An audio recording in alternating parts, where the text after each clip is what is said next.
আগুনের রূপ ধইরা সিডর মালদ্বীপের দিকে আসতেছে। হাফেজ আবুল বারাকাত এইবার কই মালিক, একদিকে পানি, একদিকে খবিস জিন্নাতের শক্তি, আরেকদিকে তোমার 30 পারা কোরআন নয়, শুধু সূরা ইয়াসিন। আল্লাহু আকবার। তোমার 30 পারা কোরআনের একখান সূরা, সূরা ইয়াসিন আমি পড়বো। হাফেজ আবুল বারাকাত ইয়াসিন পইরে ফু দিয়া দিল। আল্লাহ পাক রব্বুল আলামিন ওই ফুর মধ্যে কি পরিমাণ পাওয়ার দিলেন রে যুবক! এই পাওয়ারের কারণে আল্লাহ পাক ফুটারে অ্যাটম বোমার মতো শক্তিশালী বানায় দিলেন।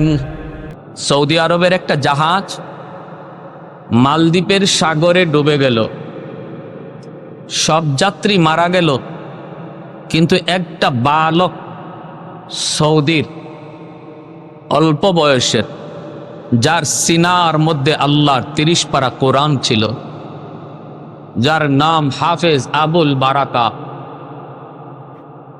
এই হাফেজ সাহেবকে আল্লাহ পাক তার কুদরতে সাগরের মাঝখানে বাঁচায় নিছেন। ওই হাফেজ আবুল বারাকাতকে আল্লাহ তার কুদরতে বাঁচাইলেন। একটা কাঠের উপরে ভাসতেছে, একটা কাঠের উপরে ভাসতেছে। মালদ্বীপের জেলেরা সাগরে নামলো মাছ ধরার জন্য। তারা কাঠের উপরে ভাসমান একটা বালক দেখলো, চেহারা এত সুন্দর, হবেই তো, কারণ নবীর দেশের বালক। বালক চেহারা তার সুন্দর, মালদ্বীপের বাজারে ওঠানো হলো বিক্রি করার জন্য। ওই মহিলার সম্পদের কোনো অভাব নাই। মহিলা চিন্তা করলো, আমার একটা শুধুমাত্র মেয়ে সন্তান, একটা ছেলের আমার বড় প্রয়োজন। বৃদ্ধ হয়ে যাব, কে আমাকে লালন করবে, কে খাওয়াবে, কে পড়াবে? ছেলে সন্তানের প্রয়োজন, কারণ মেয়েতেও বড় হলে পরে বিয়ে দিয়ে দিব, কিন্তু আমার বৃদ্ধ বয়সে আমাকে পালবে কে, আমার দেখশন নিবে কে? বাজারে উঠল, জেলেদেরকে জিজ্ঞেস করলো দাম কত? প্রচুর দাম, কিন্তু ওই মহিলার সম্পদের কোনো অভাব নাই। সে বলতেছে, যত টাকা লাগে, যত পয়সা লাগে তোমরা নিয়ে যাও, বিনিময়ে আমাকে ওই বালক দিয়ে দাও। বালকটারে নিয়ে আসলো। এইবার হাফেজ আবুল বারাকাত 30 পারা কোরআন তার সিনায় কারো কাছে প্রকাশ করে না। হাফেজ আবুল বারাকাত মাকে মা কয়া ডাকে, বোনটারে বোন কয়, বোনও তারে ভাইয়া কয়। এইভাবেই তাদের দিন যায়, এইভাবে তাদের দিন রাত চলছে রে যুবক। একদিন হঠাৎ করে হাফেজ আবুল বারাকাত দেখতে পেল মা কান্না করে। সংক্ষেপে বলে পেরি লম্বা ঘটনা। মা কান্না করে আর কান্না করে। হাফেজ আবুল বারাকাত জিজ্ঞেস করে, মা গো, ও মা, তুমি কেন কাঁদো? মহিলায় কয়, বাজান, আমাদের দেশে প্রতি বৎসর একটা নির্দিষ্ট টাইমে সিডর হয়, জলোচ্ছ্বাস হয়। এই জলোচ্ছ্বাস থেকে বাঁচার জন্য বাদশাহ জ্যোতিষীদেরকে ডাকলো, গণকদেরকে ডাকলো। কেন প্রতি বৎসর সিডর হয়?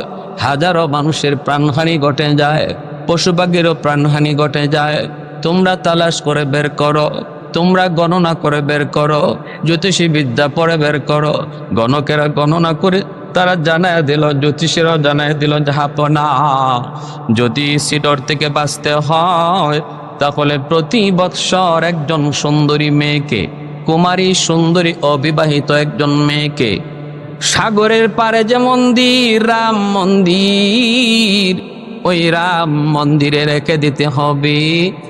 রাতের বেলা যদি মেয়েটাকে রেখে দেওয়া হয়, সকালে যায় তার লাশ পাওয়া যাবে, জিন্নাতরা তারে খেয়ে ফেলবে, বিনিময়ে সিডর হবে না।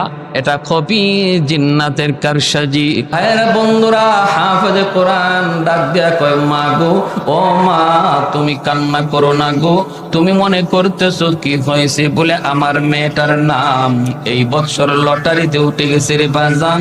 লটারিতে ওঠার কারণে সন্ধ্যা ফলে পড়ি মেয়েটাকে নিয়ে যাওয়ার জন্য ওরা হাজির হয়ে যাবে, সরকারি ফৌজ আমার মেয়েটাকে তুলে নিয়ে যাবে। ও বাবা, বল বল কেমন করে আমি মা সেটা সইতে পারি?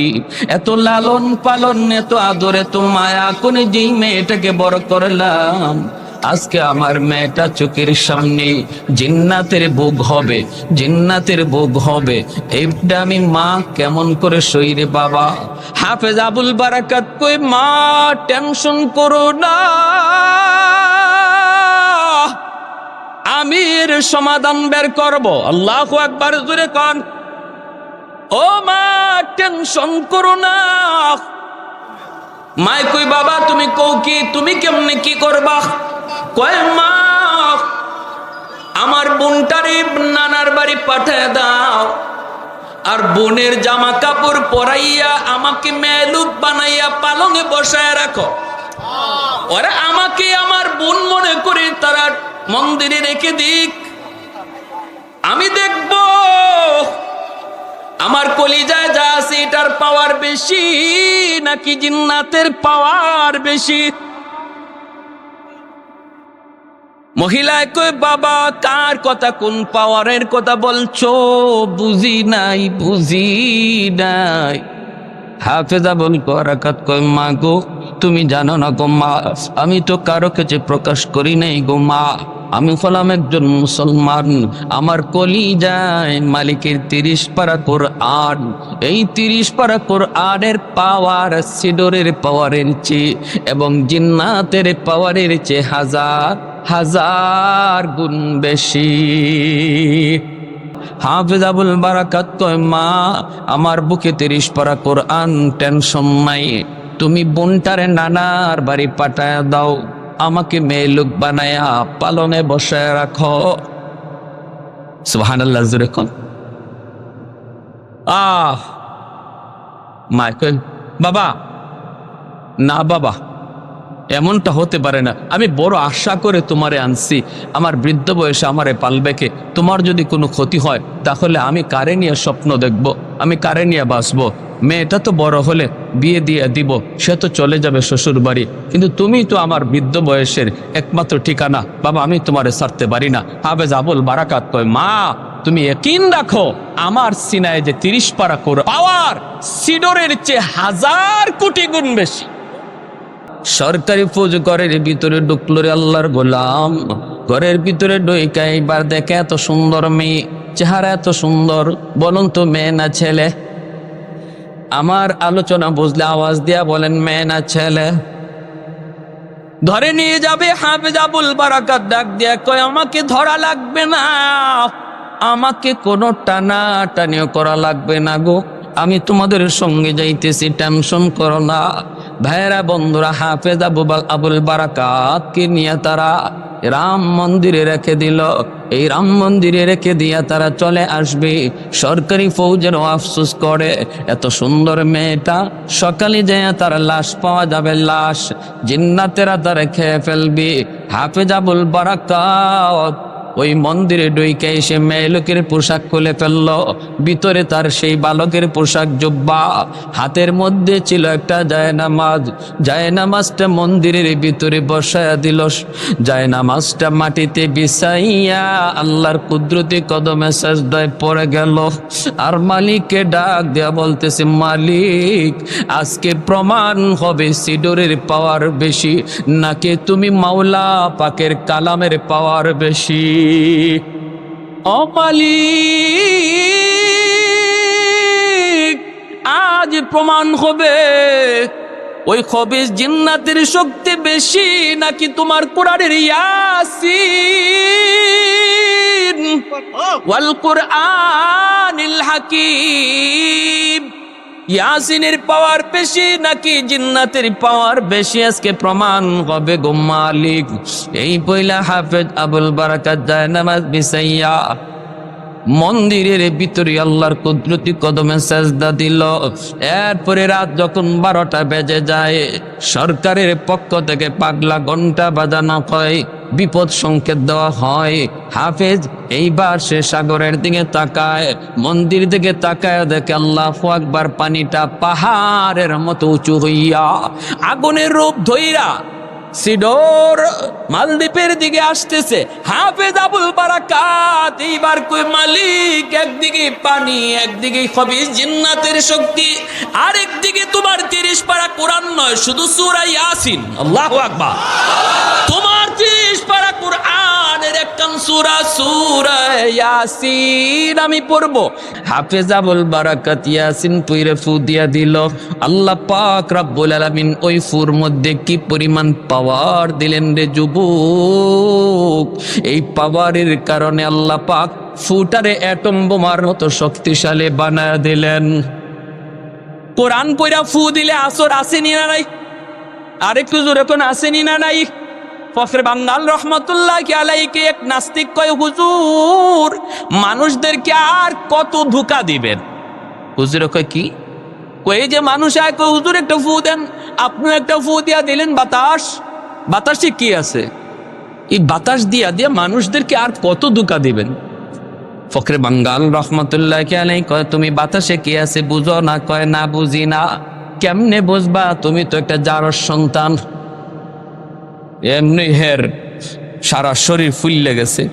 জারজ সন্তান গালিটা তো সোজা গালি না, নরম না, এটা কঠিন গালি, ঠিক না? সারা শরীর ফুললে গেছে, হুজুরকে আক্রমণ করবে, মানুষজন ধরছে। হুজুরে কই, ভাই আমি তো তার কিছু কই নাই, সে বলছে বাতাসে কি আছে এটা বলে বুঝে না। আচ্ছা আমি তো কোরআন পইরা বাতাস দেই, এর মধ্যে কি আছে? সে বলে এটা ধোঁকা। এখন যে তারে আমি একটা গালি দিছি, বলুন তো এটা কি আঘাত করছি না একটা বাতাস ছাড়ছি? একটা নাপাক গালি এই বাতাসে যদি তার চেহারা লাল করে ফেললো, বডি যদি ফুলায় ফেললো, তাহলে আল্লাহর কালাম পইরা বাতাস দিলে যে আসর হয়, এটা বুঝাইবার জন্য গালিটা দিছি। বুঝে আসছে ভাই?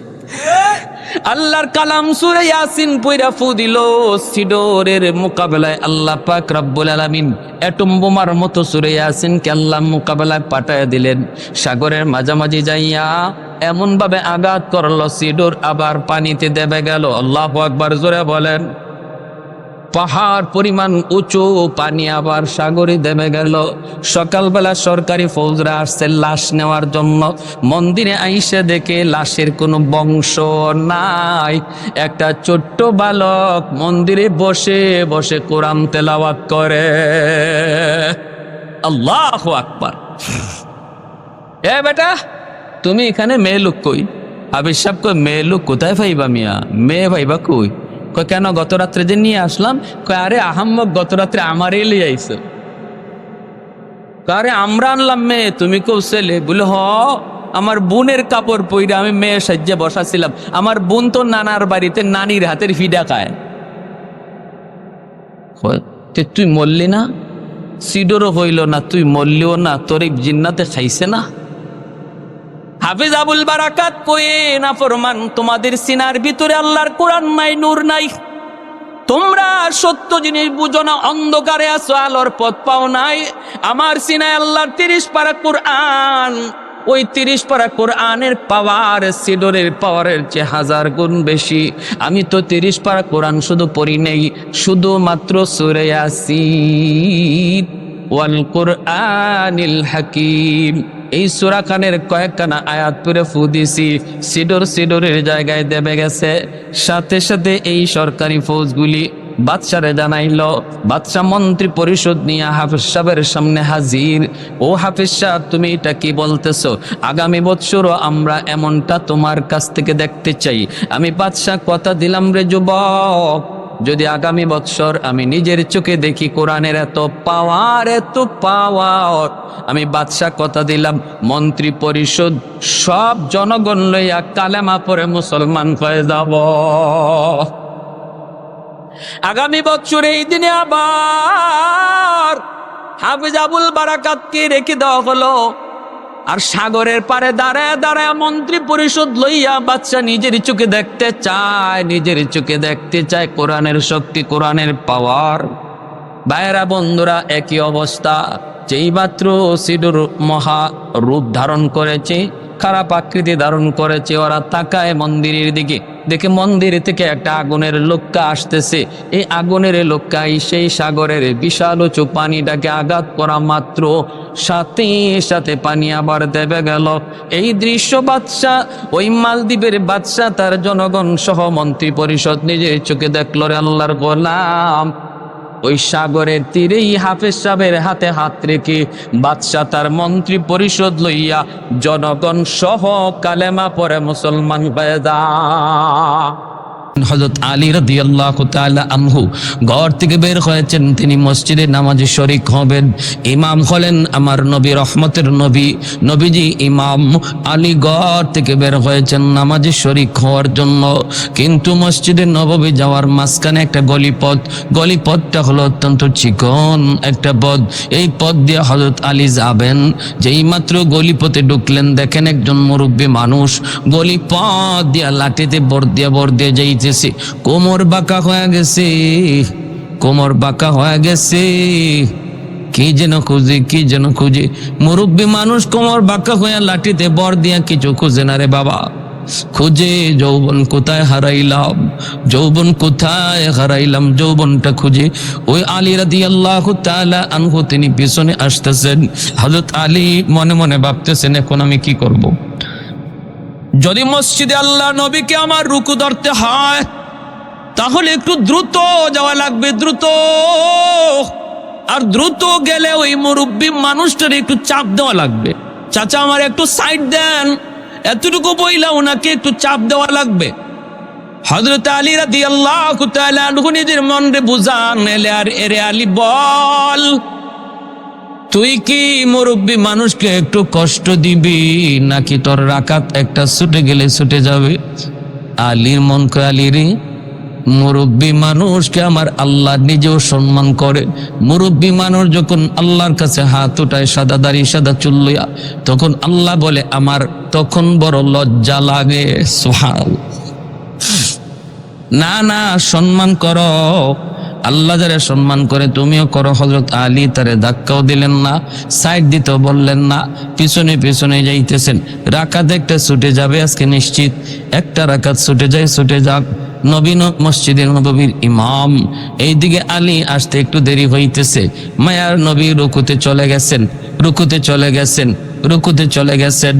যেমনি রুকুতে গেছেন, আল্লাহ পাক জিব্রাইল আমিনকে নবীর কাছে পাঠায়া দিছে।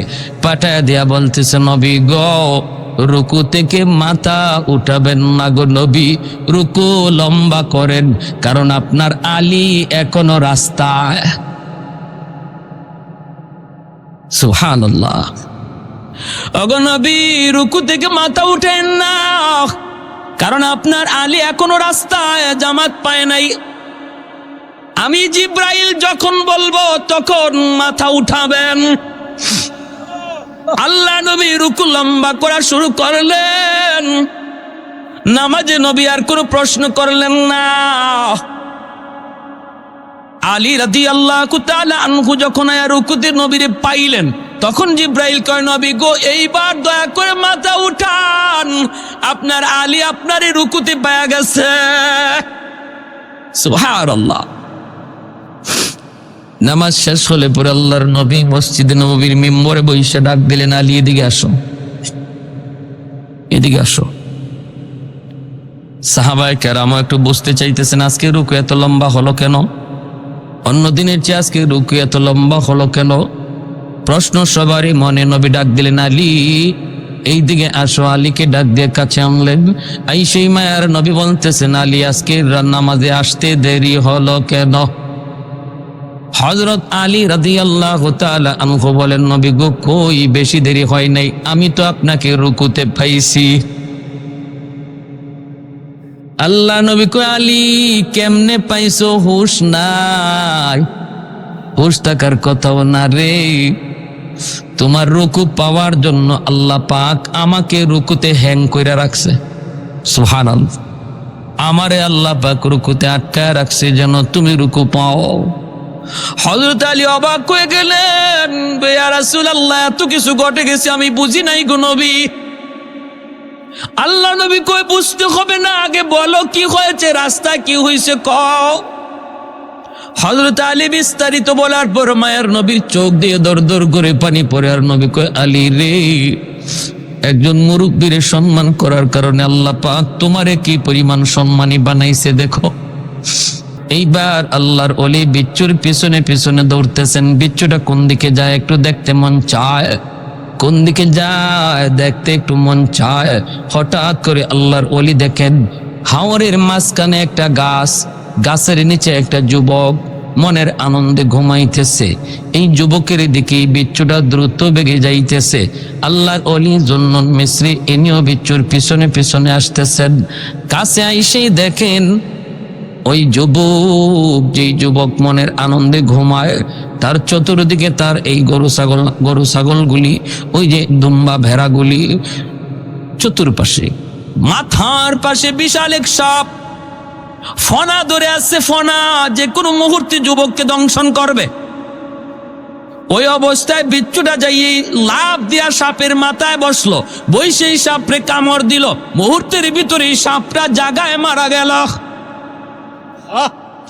এইবার আল্লাহর ওলি যুবককে ঘুম থেকে উঠাইলেন। যুবক, এ যুবক একটু উঠো, মাথার পাশে কি ঘটে গেল যুবক একটু দেখো রে। যুবক তাকে দেখে অসম্ভব আল্লাহ পাক সম্ভব করে দিয়েছে। যুবক চোখ দিয়ে পানি ধরে আল্লাহর ওলি গো কেমনে কি হলো? জুন্নুন মিসরি কয় বাবারি, সাপে তোমারে কামড় দেওয়ার কথা, ওই অবস্থায় আল্লাহ নদীর ওই পার থেকে বিচ্ছু পাঠাইছি তোমাকে বাঁচানোর জন্য। সাপরে বিচ্ছুটা কামড় দিয়ে মেরে ফেললো। ও যুবক বলো না, যৌবনে তুমি কেমন করে আল্লাহরে এত খুশি করলা? যৌবনে তুমি কেমন করে আল্লাহর ওলি হইলা? কি তোমার নেকামল একটু বলো, এতটা মায়া আল্লাহ তোমারে কেমনে করলো? যুবক চোখের পানি মোছে আর কান্দে আর আল্লাহর ওলি গো, আমি হলাম একজন রাখাল, মানুষের উট রাখালি করি, দুম্বা রাখালি করি। আমি হাওরে জঙ্গলে বন্দরে সর্বত্র দিন কাটায় দেই। মানুষের আমানত আমার কাছে তাকে সন্ধ্যাবেলা আমানত ফিরিয়ে দেই। কিন্তু আমার যা মনে পড়ে, আমি জঙ্গলে থাকি আর বন্দরে থাকি, যেখানেই থাকি না কেন, যখনই আজানের আওয়াজ আমার কানে আসে, সাথে সাথে জঙ্গলে থাকলে জঙ্গলেই নামাজে দাঁড়ায় যায়, হাওরে থাকলে হাওরেই নামাজে দাঁড়াই। আমার দুনিয়ার কাজ আগে না, নামাজ আমার কাছে আগে। আল্লাহু আকবার। দুনিয়ার কাম আমার কাছে বড় নয়, নামাজ আমার কাছে বড়, আমার কাছে বড়। আর আমি যদ্দূর দেখলাম, আমি ঘর থেকে যখন বের হয়েছি আল্লাহর কাছে দোয়া করে বের হয়েছি, বিসমিল্লাহি তাওয়াক্কালতু আলাল্লাহ লা হাওলা ওয়ালা কুওয়াতা ইল্লা বিল্লাহিল আলিয়্যিল আযীম। ঘর থেকে বের হও যুবক, এই দোয়াটা পরে বের হও। আল্লাহ তোমার হাওলা, তোমার উপর ভরসা করে আমি বের হলাম। আল্লাহ পাক রব্বুল আলামিন কয় বান্দা, তুমি যখন আমার উপরে 100 ভরসা করো, আমি আল্লাহ তোমার সাথে 100 লেনদেন করি। আমাদের ভরসাই তো কম, ঠিক না? ভরসাই 100 আল্লাহর উপরে করতে পারি না। 40টা রাত যেই রাতের অপেক্ষায় ঘুমাও নাই, দরজার পাশে দাঁড়ায় দাঁড়ায় আমার নবীর অপেক্ষা করেছ। কখন জানি আমার নবী এসে ডাক দেয়া কয়, আবু বকর উঠো, হিজরতের টাইম হয়ে গেছে। এই ডাকটা শোনার জন্য 40টা রাত তুমি ঘুমাও নাই। অবশেষে সেই রাত আসলো, তুমি আমার নবীকে নিয়ে হিজরতের উদ্দেশ্যে রওনা দিলা। যাইতে যাইতে পিছনে দুশমন তোমাদের ফলো করতেছে। সেই গারে সুর, ওই গুহার ভিতরে 3 দিন অবস্থান করেছ। এই সেই গুহা, যেই গুহা বিশাল বড় এক উঁচু পাহাড়ের উপরে। এত বড় উঁচু পাহাড়, আজও যারা মক্কা মদিনা গেছেন, মক্কা শরীফ যারা গেছেন, আপনাকে যখন ভ্রমণে বের করে ওই গর্ত দেখায়, ওই গুহাটা দেখায়, গারে সুর, কয়জন আছে ওই পাহাড়ের উপরে উঠবে? অনেকেরই সাহস দেয় না। অথচ ওই সময় তো কোনো রাস্তাও ছিল না, পাহাড় বেয়ে ওই গুহা পর্যন্ত বসতে হয়েছে। এখন তো সৌদি সরকার ঘুরে ঘুরে অনেক রাস্তা করেছে, এই রাস্তা দিয়ে এখনো অনেক মানুষ সাহস করে না। হযরত ওমর ফারুক রাদিয়াল্লাহু তাআলা আনহু বলেন, ভাই আবু বকর, ওই গুহায় ওঠার জন্য তুমি পাহাড়ের নিচে যায় মায়ের নবীকে নিয়ে দাঁড়াইছো, উপরের দিকে তাকায় দুজন সিদ্ধান্ত নিয়েছো ওই গুহার ভিতরে অবস্থান করবা, পিছনে দুশমন তোমাদের ফলো করতেছে, কিন্তু সেই পাহাড় আমার মায়ার নবীকে তুমি বাইতে দাও নাই রে, তুমি নিজে পাহাড় বায়া বায়া উঠছো আমার নবী রে নিজের কান্দে লইয়া। রহমতের নবীরে নিজের কান্দে উঠাইছিলা আর নিজে বায়া বায়া পাহাড় বায়া ওই গুহার কিনারায় যায় গেছো, জয় নবীকে বলছো, নবী গো আপনি গুহার মুখে দাঁড়ান, আপনি আগে গুহায় ঢুকেন না গো নবী, আমি একটু আগে গুহার ভিতরে ঢুকে দেখি গুহাটা নিরাপদ কিনা, নাকি আবার কোনো হিংস্র জীব জানোয়ার আছে, যদি কোনো হিংস্র জীব জানোয়ার আমি আবু বকরের ক্ষতি করে এতে উম্মতের এত ক্ষতি হবে না, কিন্তু আপনার যদি কোনো ক্ষতি হয়ে যায় গো নবী, উম্মত কোনোদিন ক্ষতিপূরণ দিতে পারবে না। দাঁড়ান, আমার মায়ার নবীরে তুমি এই জায়গায় দাঁড় করাইয়া নিজে গুহার ভিতরে আগে ঢুকছো, নিজে গুহার ভিতরে ঢুকছো, ঢুকে তুমি যতগুলি গর্ত ছিল সবগুলি গর্তের মুখ পাগড়ি ছিঁড়ে ছিঁড়ে গর্তের মুখগুলা বন্ধ করেছো, একটা গর্তের মুখ বন্ধ করার মতো কাপড় তোমার কাছে ছিল না, নিজের পা দিয়া ওই গর্তের মুখটা তুমি আটকায় রাখছো, যদি গর্তের ভিতরে কোনো বিষাক্ত সাপ থাকে আমি আবু বকর কে দংশন করে করুক, কিন্তু আমার মায়ার নবীর যেন ক্ষতি না হয়। এরপরে আমার নবীরে তুমি গুহার ভিতরে ঢুকাইছো, ওই দিন তোমার ঘুমের প্রয়োজনটা বেশি দরকার ছিল, কারণ 40টা রাত তুমি ঘুমাও নাই, কিন্তু নিজে না ঘুমাইয়া গুহার ভিতরে আমার মায়ার নবীরে ঘুম পাড়াইছো, নিজের উরুটারে বালিশ বানায় দিছো, নিজের উরুটারে বালিশ বানায় দিছো, আর আমার রহমতের নবীরে নিজের উরুতে ঘুম পাড়াইছো। বিষাক্ত সাপ তোমার পায়ে কামড় দিল, বিষের যন্ত্রণায় তুমি ছটফট, বিষের যন্ত্রণায় তুমি অস্থির, হজম করেছো, যন্ত্রণা তুমি হজম করেছো, চেহারা তোমার কালো হয়ে গেছে, বডি তোমার কালো হয়ে গেছে, কিন্তু বডি তুমি নাড়াচাড়া করো না, যন্ত্রণায় তুমি অস্থির কিন্তু বডি নাড়াও না, কারণ বডি যদি নাড়াও আমার মায়ার নবীর ঘুম ভেঙে যাবে। ও ভাই আবু বকর, ওই একটা রাতের নেকি আমি উমরকে তুমি দিয়ে দাও, বিনিময়ে আমি উমর আমার জীবনের সব নেকি তোমাকে দিয়ে দিব। যেরকম সুবহানাল্লাহ। सिद्दीक तेरा नाम से इस्लाम रहेगा, सिद्दीक तेरा नाम से इस्लाम रहेगा, दुनिया की सदाकत में तेरा नाम रहेगा, दुनिया की सदाकत में तेरा नाम रहेगा, फारूक तेरा नाम से इस्लाम रहेगा, दुनिया की अदालत में तेरा नाम रहेगा, उस्मान तेरा नाम से इस्लाम रहेगा, दुनिया की सखावत में तेरा नाम रहेगा, हैदार तेरा नाम से इस्लाम रहेगा, दुनिया की शजाअत में तेरा नाम रहेगा, मुआविया तेरा नाम से इस्लाम रहेगा, दुनिया की सियासत में तेरा नाम रहेगा। জোরে সুরে বলি আল্লাহু আকবার।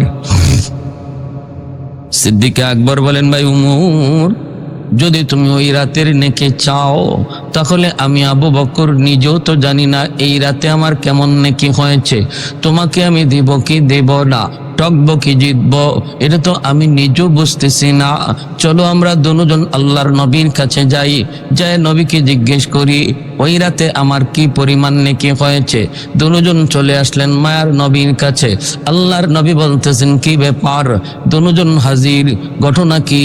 সিদ্দিক আকবর বলেন ইয়া রাসূলুল্লাহ, নবী গো সমস্যায় পড়ে এসেছি। আবু বকর বলেন ইয়া রাসূলুল্লাহ, ওমর তার জীবনের সব নেকি আমাকে দিতে চায়, বিনিময়ে আমার কাছে এক রাতের নেকি চায়, এক রাতের নেকি চায়। আমি ওই রাতে কেমন নেকি হয়েছে জানি না গো নবী, আমি নিজেও জানি না। আমরা দুজন আপনার কাছে জানতে এসেছি ওই রাতে আমার কি পরিমাণ নেকি হয়েছে। আল্লাহর নবী বলেন আবু বকর কোন রাতের কথা বলছো? তখনই সিদ্দিক আকবর কই নবী গো, ওই রাত হলো আপনার সাথে হিজরতের রাত। আল্লাহ নবী বলে আবু বকর বদলাবা কি বদলাবা না আমি নবী জানি না, আমি কোনো মত দিব না, আমি বলবো না বদলাও, বলবো না বদলাও না, একটা বলবো না। কারণ দুজন মায়ের নবীর মহব্বতের নবীর বন্ধু, নবীর শ্বশুর। একজন নবীর ডান হাত আর একজন নবীর বাম হাত, ঠিক কিনা জোরে বলেন? আজও আমার নবী দুই বন্ধুকে নিয়ে মদিনার রওজা আতহারে দুই বন্ধুরে পাশে নিয়েই শুয়ে আছেন। দুই বন্ধুরে পাশে নিয়েই মায়ের নবী চিরনিদ্রায় শুয়ে আছেন।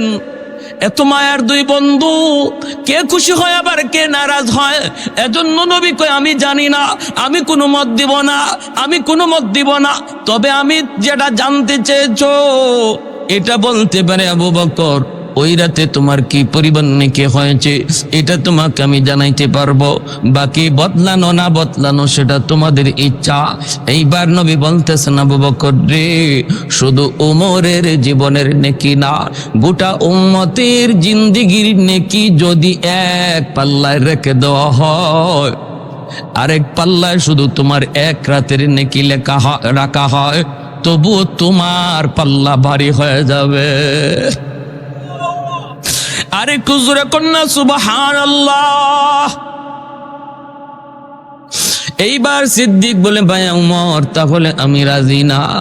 বোঝা গেল কি? বোঝা গেল আমার আপনার তওবার খাতির আল্লাহ পাক কেমনে ওলির দপ্তরে নাম লেখা দেয়।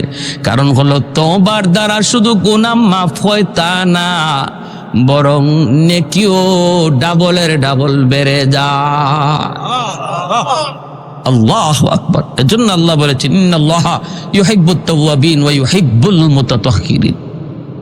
তাওয়াবিনকে আল্লাহ মহব্বত করেন কথা পরে বলছেন, মুতাতাহহিরিন মহব্বতের কথা পরে বলছেন, তাওয়াবিনকে মহব্বতের কথা আগে নিয়ে আসছেন। তওবাকারীকে যে আল্লাহ ভালোবাসে এই ভালোবাসার কথা আল্লাহ আগে আনছে, আর যে পবিত্র গুনাহ করেই না তারেও আল্লাহ ভালোবাসে এই ভালোবাসার কথা আল্লাহ পরে বলছে। সুবহানাল্লাহ, সুবহানাল্লাহ। তাহলে নিরাশ হওয়ার কিছুই নাই, কিছুই নাই। জমিন প্রতিদিন আল্লাহর কাছে এমন আবদার করতেছে, মালিক অনুমতি দাও, অনুমতি দাও, গুনাহগারগুলির গিলে ফেলি।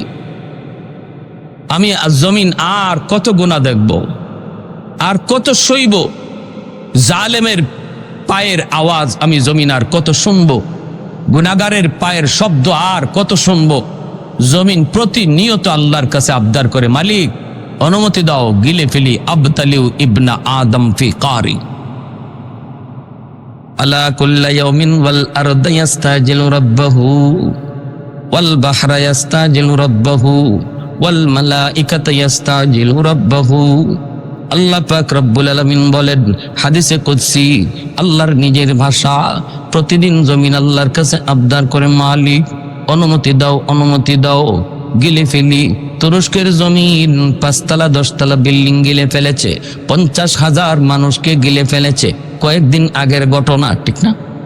সিরিয়ার জমিন আজ অনেক মানুষকে মাটির নিচে পাওয়া যায়, অনেক মানুষের কোনো খবরও পাওয়া যায় না। এমনি ভাবে আল্লাহ পাক রব্বুল আলামিন কয়, শুধু তুরস্ক আর সিরিয়ার জমিন নয়, বাংলার জমিনও প্রতিদিন আল্লাহর কাছে আবদার করে, মালিক অনুমতি দাও, ওই গুনাহগারকে আমি গিলে ফেলি, গুনাহগারের 10 তলা বিল্ডিংটাও আমি গিলে ফেলি।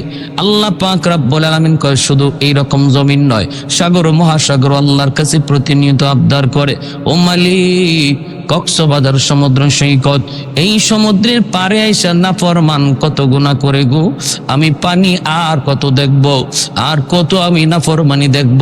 আল্লাহ ওই নাফরমানগুলি তোমার জমিনে নাপাক বানায় ফেলাইছে, আমাকে একটু সুযোগ তুমি দিবানি, আমি পানি এই জমিনটারে পাক বানায় দেব, পাক বানায় দেব।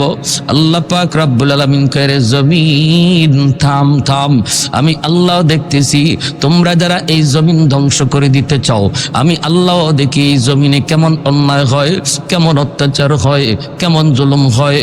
আমি আল্লাহ দেখি এই জমিনে কেমন গুনাহ হয়, কেমন জুলুম হয়, আমার নবীর নায়েব রাসূলদের সাথে কেমন আচরণ হয়, আমি আল্লাহ দেখি। এরপরও কেন ধরি না জাননি, কারণ এই মানুষকে আমি আল্লাহ বড় আদর করে বানাইছি। আসমান আল্লাহ বানাইছেন কুন ফায়াকুন বইলা, জমিন আল্লাহ বানাইছেন কুন ফায়াকুন বইলা, ফেরেশতা আল্লাহ বানাইছেন কুন ফায়াকুন বইলা, কিন্তু আমারে আপনারে আল্লাহ পাক কুন ফায়াকুন বইলা বানায় নাই। আমারে আপনারে যখন আল্লাহ বানাইছে, আল্লাহ বলে খলাকতু বিয়াদাইয়া, আমি আমার নিজের হাত দিয়া বান্দা বান্দিরে বানাইছি। কারণ এই চেহারার মধ্যে এত দামি কপাল, ওই কপাল দিয়া বান্দা আমার কুদরতি কদমে সাজদা দেয়। এই কপালটার এত দাম, এত দাম। এই কপাল ফেরেশতাদের হাতে বানাইলে হয় না, এই কপাল কুন ফায়াকুন বললে হয় না, এই কপাল আমি আল্লাহ নিজের হাতে বানাইছি।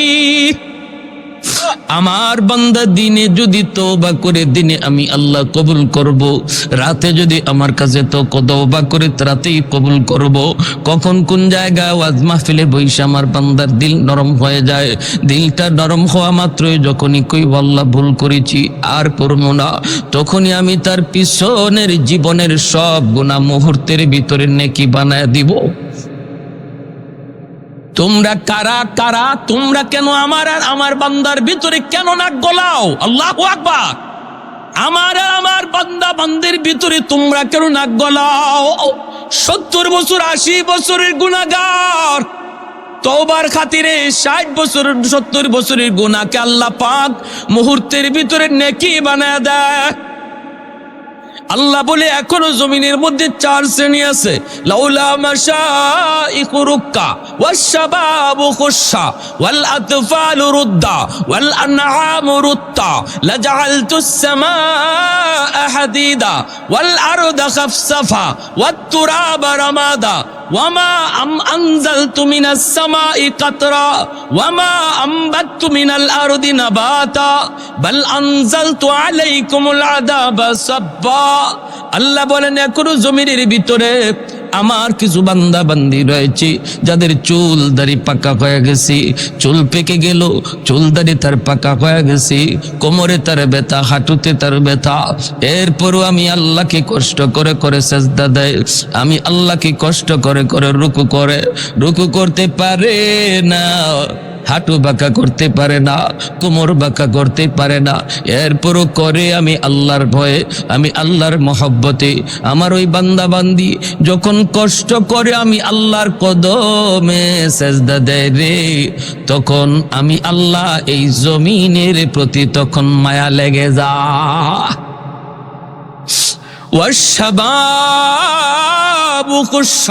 আল্লাহ বলেন এখনো জমিনের মধ্যে এমন কিছু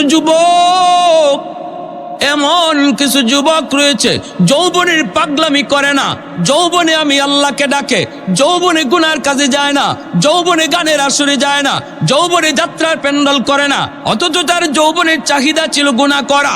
আমি আল্লাহর ভয়ে, আমি আল্লাহর মহব্বতে দুনিয়ার হারাম প্রেম নাপাক ভালোবাসার দিকেও দৌড়ায় না, কলিজার ভিতরে আমার মহব্বত জমায়, আমার হাবিবের মহব্বত তার কলিজায়। চেহারার দিকে তাকাইলে নবীর সুন্নত, মাথায় তাকাইলে নবীর সুন্নত, খাইতে গেলেও নবীর সুন্নত, তার দিকে তাকাইলে ওই যুবকের কলিজার দিকে যখন আমি আল্লাহ তাকাই আর দেখি আমার ভয়ে বান্দা গুনাহ থেকে নিজের বাঁচাইতেছে, তখন তার দিকে তাকাইলেও জমিনের প্রতি আমার মায়া লেগে যায়।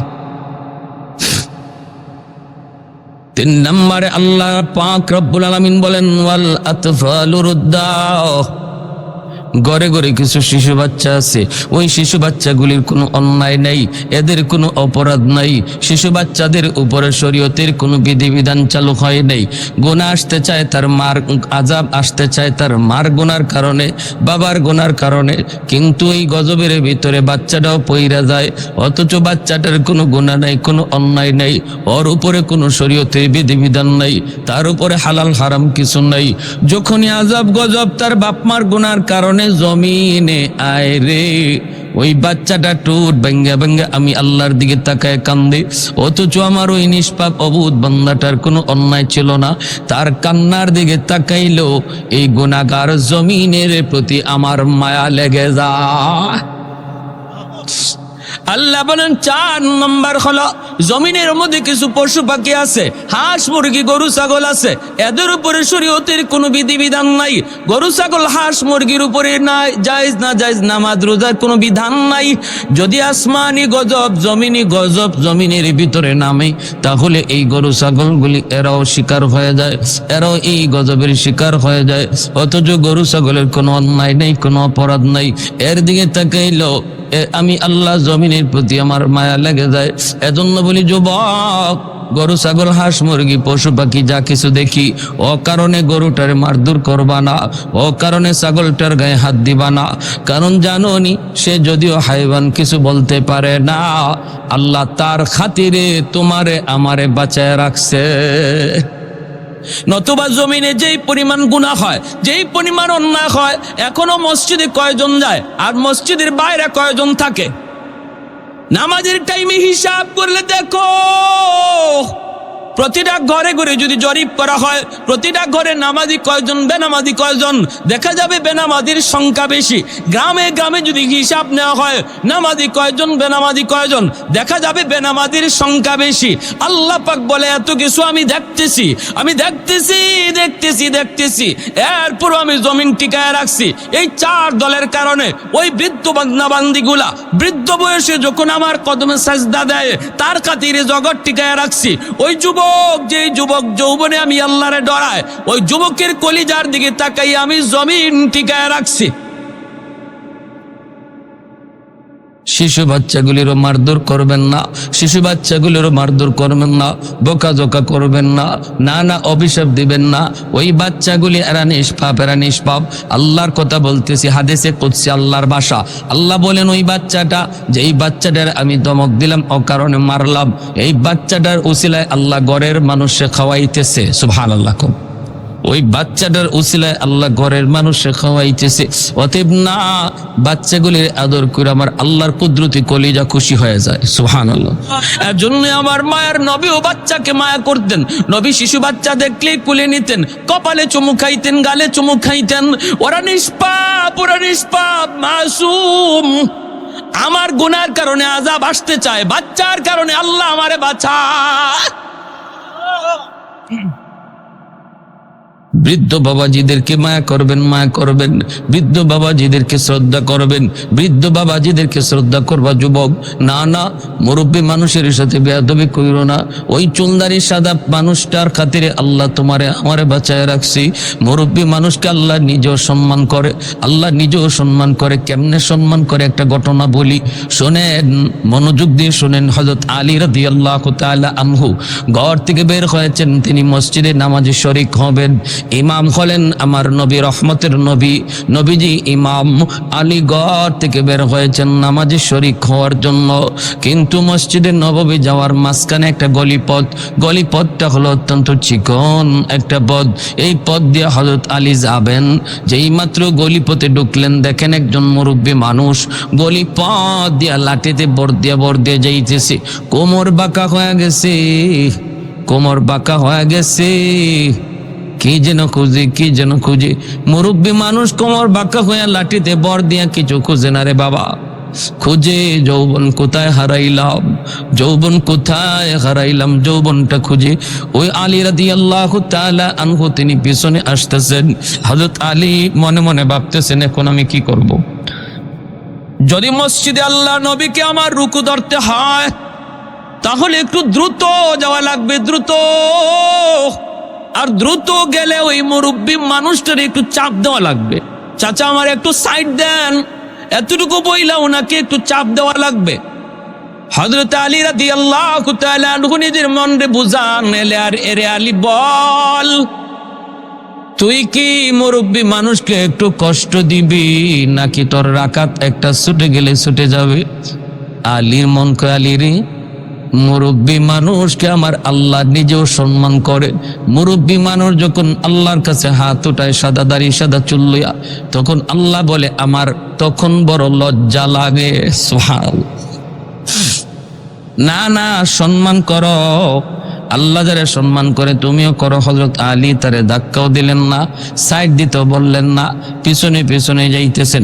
রাকাত একটা ছুটে যাবে আজকে নিশ্চিত, একটা রাকাত ছুটে যায়, ছুটে যাক। নবীন মসজিদে নববীর ইমাম, এইদিকে আলী আসতে একটু দেরি হইতেছে। মায়ার নবী রুকুতে চলে গেছেন, রুকুতে চলে গেছেন, রুকুতে চলে গেছেন। যেমনি রুকুতে গেছেন আল্লাহ পাক জিব্রাইলে আমিনকে নবীর কাছে পাঠায়া দিছে। পাঠায়া দিয়া বলতেছে, নবী গো, রুকু থেকে মাথা উঠাবেন না গো নবী, রুকু লম্বা করেন, কারণ আপনার আলী এখনো রাস্তায়। সুবহানাল্লাহ। ওগো নবী, রুকু থেকে মাথা উঠেন না, কারণ আপনার আলী এখনো রাস্তায়, জামাত পায় নাই। আমি জিব্রাইল যখন বলবো তখন মাথা উঠাবেন। আল্লাহ নবী রুকু লম্বা করা শুরু করলেন। নামাজে নবী আর কোনো প্রশ্ন করলেন না। আলী রাদিয়াল্লাহু তাআলা আনহু যখন রুকুতে নবীরে পাইলেন, তখন জিব্রাইল কয়, নবী গো, এইবার দয়া করে মাথা উঠান, আপনার আলী আপনার এই রুকুতে পায়া গেছে। সুবহানাল্লাহ। নামাজ শেষ হলে পরে আল্লাহর নবী মসজিদে নববীর মিম্বরে বসে ডাক দিলেন, আলী এদিকে আসো, এদিকে আসো। সাহাবায়ে কেরাম একটু বুঝতে চাইতেছেন আজকে রুকু এত লম্বা হলো কেন, অন্য দিনের চেয়ে আজকে রুকু এত লম্বা হলো কেন। প্রশ্ন সবারই মনে। নবী ডাক দিলেন, আলী এইদিকে আসো। আলীকে ডাক দিয়ে কাছে আনলেন। এই সেই মায়ার নবী বলতেছেন, আলী আজকে নামাজে আসতে দেরি হলো কেন? হযরত আলী রাদিয়াল্লাহু তাআলা আনহু বলেন, নবী গো, কই বেশি দেরি হয় নাই, আমি তো আপনাকে রুকুতে পাইছি। আল্লাহ নবী কয়, আলী কেমনে পাইছো? হুশ নাই, হুশ থাকার কথাও না রে। তোমার রুকু পাওয়ার জন্য আল্লাহ পাক আমাকে রুকুতে হ্যাং কইরা রাখছে। সুবহানাল্লাহ। আমারে আল্লাহ পাক রুকুতে আটকায় রাখছে যেন তুমি রুকু পাও। হযরত আলী অবাক হয়ে গেলেন, ইয়া রাসূলুল্লাহ, এত কিছু ঘটে গেছে আমি বুঝি নাই গো নবী। আল্লাহ নবী কই, বুঝতে হবে না, আগে বলো কি হয়েছে, রাস্তায় কি হয়েছে কও। হযরত আলী বিস্তারিত বলার পর মায়ের নবীর চোখ দিয়ে দর দর করে পানি পড়ে। আর নবী কয়, আলী রে, একজন মুরব্বীর সম্মান করার কারণে আল্লাহ পাক তোমারে কি পরিমাণ সম্মানী বানাইছে দেখো। এ যুবক, আজকে মুরব্বীর দিকে তুমি চোখ লাল করে তাকাও কোনো কারণে, সাবধান। চুলদারি সাদা মানুষগুলো আল্লাহর কাছে বড় দামি, বড় দামি, বড় দামি। না, বেয়াদবি করবা না, বাপ মার সাথে বেয়াদবি করবা না, কারণ মা বাবার দোয়ার দ্বারা আল্লাহ তোমার ভবিষ্যৎ আলোকিত করবে। বাপ মার বদদোয়া থাকলে ভবিষ্যৎ আল্লাহ অন্ধকার করে দিবে, অন্ধকার। যেই সন্তানের উপরে তার বাপ মার দোয়া থাকবে, আল্লাহ পাক রব্বুল আলামিন তার সামনের জীবনের সমস্ত পথ আসান করে দিবি। 1 নম্বর আল্লাহ হায়াতে বরকত দেয়, 2 নম্বর আল্লাহ পাক রব্বুল আলামিন তার রিজিকে বরকত দেয়, 3 নম্বর আল্লাহ পাক তার সন্তানগুলিকে নেককার সন্তান বানায়। আল্লাহু আকবার। ঘরে যে একজন বৃদ্ধ মা, বৃদ্ধ বাবা, আব্দুল কাদের জিলানী, মঈনুদ্দিন চিশতি, তোমার জন্য এক জায়গায় বৈশা দোয়া উঠাইছে, হাত উঠাইছে। নবী বলে তাদের দোয়া কবুল হবে কি হবে না কোনো গ্যারান্টি নাই, কিন্তু তোমার আব্বা, কিন্তু তোমার আম্মা যদি তোমার জন্য হাত উঠায়, মায়ার নবী বলতেছেন এই দোয়া কবুল হবে, এটা 100% গ্যারান্টি। জুন্নুন মিসরি বহুত বড় একজন আল্লাহর ওলি, নদীর কিনারা দিয়ে হাঁটেন, দেখেন একটা বিচ্ছু নদীর পাড়ে দাঁড়ায় রয়েছে। বিচ্ছু, বিষাক্ত একটা বিচ্ছু। তিনি বুঝতে পারছেন বিচ্ছুটা নদী পার হতে চায়, একদম পানির কিনারে দাঁড়ানো, কিন্তু কেমনে পার হবে বিচ্ছুটা নদী? কোনো খেয়া নাই, নৌকা নাই, কিছু নাই। বিচ্ছু পার হইব কিসের উপরে? ওইটা হঠাৎ করে আল্লাহর ওলি দেখেন পানির নিচ থেকে একটা কচ্ছপ পানির উপরে ভাসলো। ওই কচ্ছপটা আল্লাহর কুদরতে নদীর পারে আসলো, আর বিচ্ছুটা লাফ দিয়া কচ্ছপের পিঠে বসে গেল। কচ্ছপটা খেয়া হইয়া বিচ্ছুটাকে নদী পার কইরা দিল। এই ক্ষমতা আল্লাহর আসেনি না নাই? আল্লাহ পারেনি না পারে না? এটা আল্লাহর কুদরত, ঠিক কিনা ধরে বলেন? আল্লাহ পাক রব্বুল আলামিন তার কুদরতে পার করে দিলেন। এইবার জুন্নুন মিসরি কয়, মালিক বিচ্ছু তো তুমি পার করে দিছো, কিন্তু আমারও তো নদী পার হতে মন চায়, কিন্তু কেমন করে নদী পার হব? কোনো খেয়া নাই, কোনো নৌকা নাই, আল্লাহ কেমন করে নদী পার হই? মালিক আমাকে নদী পার করাও, বিচ্ছুরে যদি তুমি পার করাইতে পারলা আমাকেও তুমি পার করাও। আল্লাহ পাক তার অলির অন্তরে ইলহাম করে দিলেন, হাতের জায়নামাজ পানিতে বিছায় দাও, আর জায়নামাজে বসে পড়ো, আমি আল্লাহ তোমাকে জায়নামাজে বসাইয়া নদী পার করায় দিব। সিলেটের শাহজালাল মুজরিদি ইয়ামনি রহমতুল্লাহি আলাইহি গৌর গোবিন্দের সাথে যুদ্ধ করতে ইয়ামন থেকে এসেছেন। সুরমা নদীর সবগুলি নৌকা গৌর গোবিন্দ সরায় দিল। এরপরে আল্লাহর ওলি সঙ্গী সাথে নিয়ে তিনি নদী পার হয়েছেন। নৌকায় না জায়নামাজে? জোরে কোন, নৌকায় না জায়নামাজে? জানেননি আপনারা? নৌকা সরায় দিল, জায়নামাজে বৈশা শাহজালাল মুজরিদি ইয়ামনি নদী পার হইছেন। তাহলে এটা কে করাইছে? জোরে বলেন, কে করাইছে? আল্লাহ যদি করাইতে পারে, মানুষ যা পারে না পারে কে? এর নামই তো আল্লাহর কুদরত। ওলিদের দ্বারা যদি হয় কারামত, নবীদের দ্বারা যদি হয় মুজিজা, করায় কে? আল্লাহ। তাহলে এটা অস্বীকার করার, গাঞ্জাখুরি কথা কওয়ার সুযোগ কই? তুমি যদি কও যে এটা খালি কিচ্ছা, হুজুররা খালি এই কিচ্ছা, কি আজগবি কিচ্ছা লই আইছে, এটা কেমনে সম্ভব? আরে সম্ভব তো তখনই যদি আল্লাহ করায়। আল্লাহ অসম্ভব সম্ভব করতে পারে, এই ইয়াকিন যদি তোমার না থাকে তাহলে তো তোমার ইমানই নাই, ঠিক কিনা জোরে ক? ইমানই তো নাই যদি এটা বিশ্বাস না করো। আল্লাহ কোরআনের ভিতরে ওলি আল্লাহদের কারামতের কথা বলছেন। সুলাইমান আলাইহিস সালামের জমানা, তিনি সুলাইমান আলাইহিস সালাম বলছেন রানী বিলকিস রওনা দিয়ে দিছে। এখন বিলকিস রানী আমার কাছে আসার আগে আগে তার 7টা গেইটের ভিতরে তালাবদ্ধ দেওয়া সিংহাসন আমার কাছে কে আনতে পারবা? তখন দেখা যায় এক জিন কইল আমি পারবো। সুলাইমান আলাইহিস সালাম বললেন আরো তাড়াতাড়ি কে পারবা? তখন একজন মানুষ যিনি আল্লাহর ওলি ছিল, যার ইসমে আজমের ক্ষমতা ছিল, মুস্তাজাবুদ দাওয়া ছিল, তিনি কয় আমি আরো তাড়াতাড়ি আনতে পারবো। সুলাইমান আলাইহিস সালাম কয় দেখো বিলকিস রানী কিন্তু রওনা দিয়ে দিছে, রাস্তায় আছে, কিছুক্ষণ পরে আমার কাছে পৌঁছবো, অথচ সিংহাসন এখনো রয়ে গেছে তার সেই সানায়, সেখান থেকে তোমরা আনবা, তুমি আনবা, কত তাড়াতাড়ি আনতে পারবা বলো?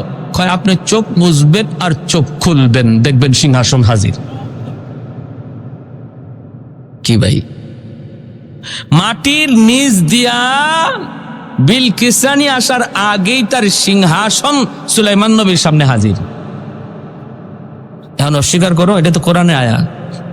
বলে এটা কিচ্ছা, এটা সত্য না, বলো বললে ইমান থাকবে তো? আল্লাহর কোরআন। অতএব এই ধরনের কথা যারা বলে সাবধান, সতর্ক থাকা উচিত তাদের কাছ থেকে। আমরা বলি না কোনো ওলি তার নিজের যোগ্যতায় অসম্ভবকে সম্ভব করে, আমরা বলি ওলির দ্বারা যা অসম্ভব সম্ভব হয় করায় কে? তাহলে এখানে তোমার ব্রেন হ্যাং মারবেই তো। আল্লাহর ক্ষমতায় যদি তোমার বুঝবার মতো জ্ঞান থাকতো তাহলে তো তুমি হইতা। আল্লাহ পাক তো তোমার এতটুকু জ্ঞান দেয় নাই যাতে আল্লাহর কুদরত তুমি বুঝতে পারো। এখানে হ্যাং মারবে ব্রেন। এখানে যদি বেশি বাড়াবাড়ি করো তাহলে নাস্তিকের মতো কিছুদিন পরে বলবা দেয়ার ইজ নো গড, আল্লাহ বলতে কিছু নাই, নাস্তিক হয়ে যাইবা। যে বলে আমার যুক্তিতে ধরে না, যুক্তিতে ধরে না। আল্লাহ যদি আসেন তো কই আছেন? আল্লাহরে বানাইলো কে? আল্লাহর বাপকে? এই প্রশ্নগুলা কইরেই তো নাস্তিক নাস্তিক হয়েছে, ঠিক না?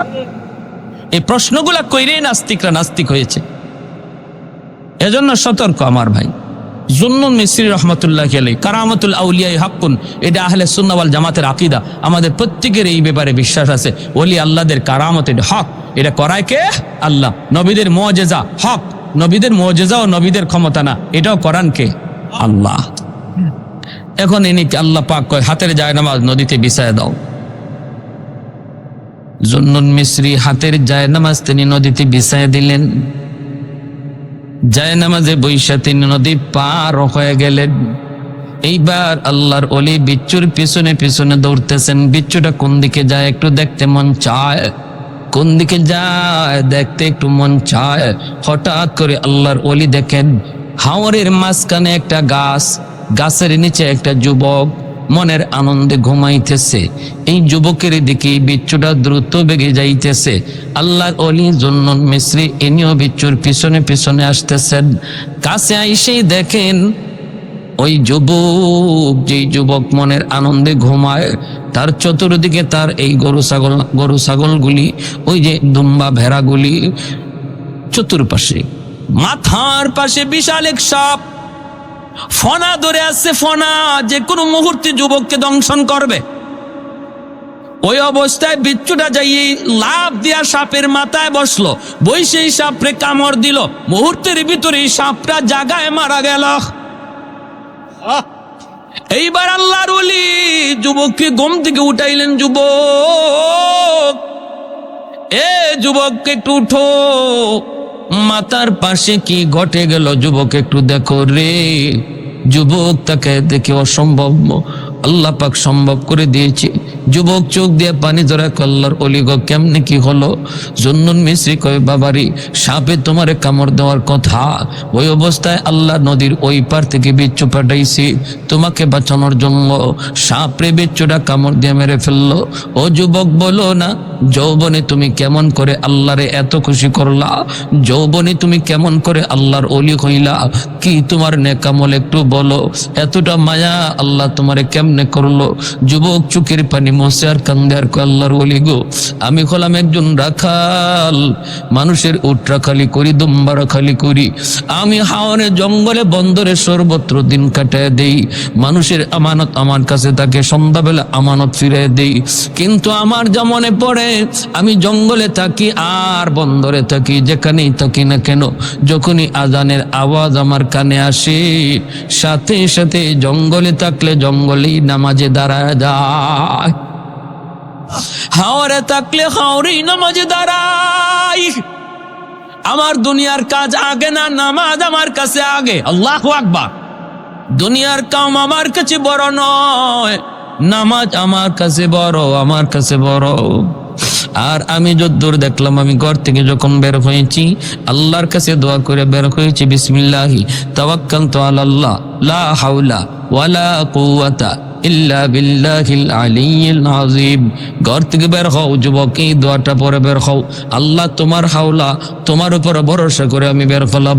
আল্লাহ পাক রব্বুল আলামিন কয় বান্দা তুমি যখন আমার উপরে 100 ভরসা করো, আমি আল্লাহ তোমার সাথে 100 লেনদেন করি। আমাদের ভরসাই তো কম, ঠিক না?